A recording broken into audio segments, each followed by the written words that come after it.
எல்லாருக்கும் வணக்கம். எல்லா வருஷமும் எங்கள் சர்ச்சில் செயல்படக்கூடிய வின்சென்ட் டே பவுல் சங்கத்திலேருந்து நாங்கள் ஒன் டே பிக்னிக் போகிறது வழக்கம். போன வருஷம் நாங்கள் பாபநாசம் ட்ரெக்கிங் போயிருந்தோம்.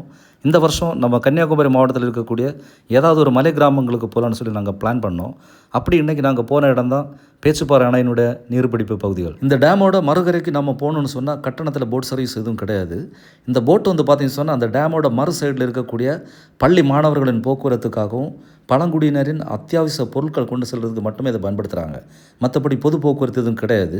நம்ம இந்த போட்டில் ட்ராவல் பண்ணணும்னு சொன்னால் நமக்கு தெரிஞ்ச யாராவது ஆட்கள் இருந்தால் மட்டும்தான் நம்ம அங்கே பயணம் செய்ய முடியும்.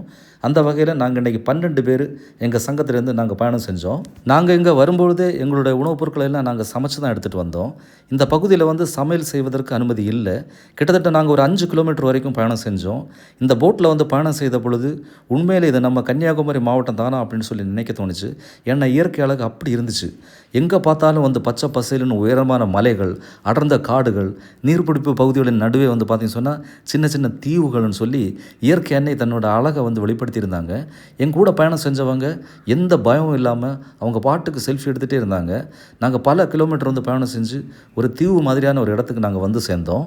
இந்த இயற்கையான சூழலில் நாங்கள் எல்லோரும் சேர்ந்து எங்களுடைய சங்கத்தினுடைய மீட்டிங்கை வந்து நாங்கள் கண்டக்ட் பண்ணோம்.